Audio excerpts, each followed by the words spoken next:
thing you'll need to do is to prepare your courgettes. I'm only going to use 1 or 2 here because I'm going to just fill 1 small jar, and that's the beauty of pickling. You can use as much produce or as little as you have. Now, bearing in mind that we're not actually going to cook the courgettes, they're just going to have hot vinegar poured over them, they need to be sliced relatively thinly, and this is best done on a mandolin if you have one. You can use a knife. I'm just going to take the top off here, but I'm going to use this mandolin. It's on a thin slice setting, and off we go.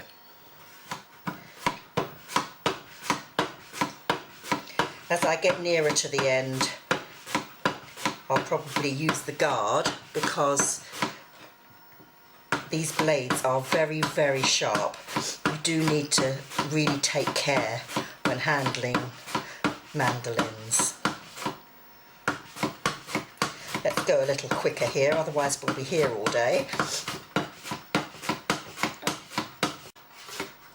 I'm going slower now I'm getting to the end. There is this little bit I can hold on to, so I won't be using the guard.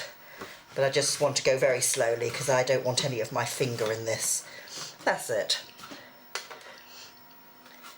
I'll just pop that away. So as you can see, the courgettes have been very finely sliced with the mandolin. I'm just going to check that these will fill the jar, that I have enough here. It's just a very small kilner jar. I just want to make sure that I've got enough.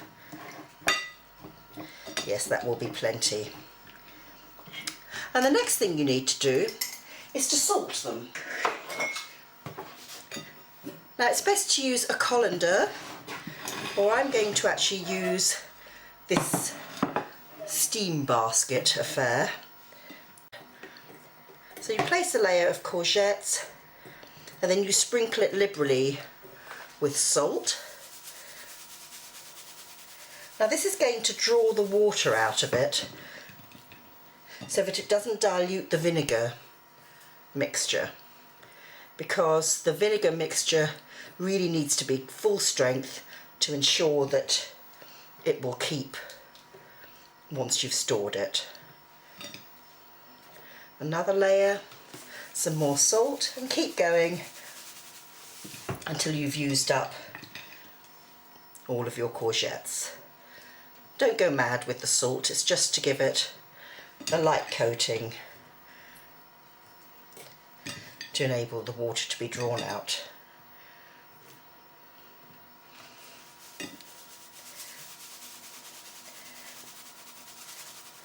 Now make sure you place this on a plate, because the water will drip through, and you'll need to leave this probably for an hour or so. So it's been about an hour, and I don't know if you'll be able to see, but these courgettes have let go quite a lot of water. So now all I'm going to do is rinse them under cold water and dry them on kitchen paper before placing in the jar. So I've almost finished placing my slices in the jar. I've actually cut some of the slices in half, because if you put whole slices into a relatively small jar like this one, they tend to overlap in the middle, and the middle ends up being much higher than the sides. So I'm just putting these around the sides just to make up the height, and then I can finish this off. And remember to leave a good ½ an inch at the top so that the vinegar can completely cover. And as you can see,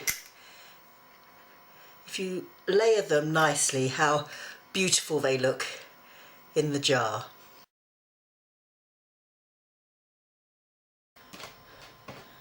Now there are lots of vinegars on the market, and you can actually use any type of vinegar you happen to have. although I would say not to use balsamic vinegar. It's a waste of a beautiful vinegar and it really won't do your pickles any good whatsoever. So you can use an ordinary white distilled vinegar, white wine vinegar, cider vinegar.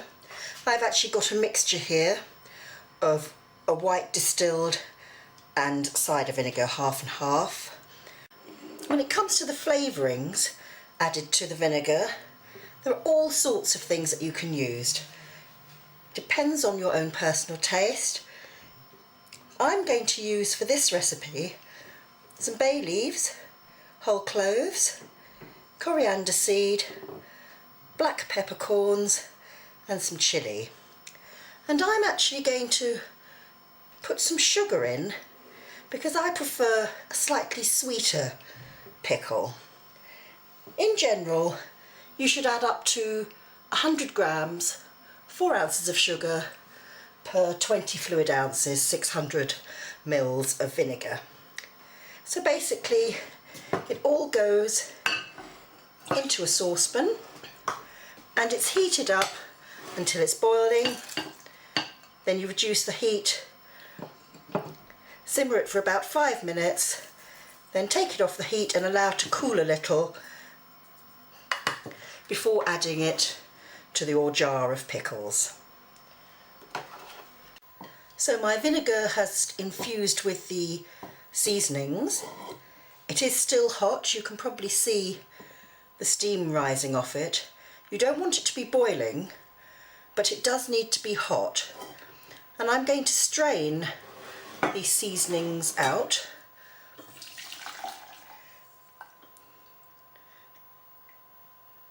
The smell of the vinegar really gets up your nose.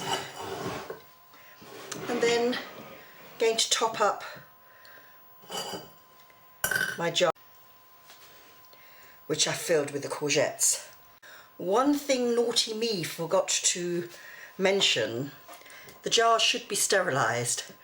The easiest way to do this is just to make sure you wash them well with hot soapy water, rinse them well, and then pop them in a very low oven to dry.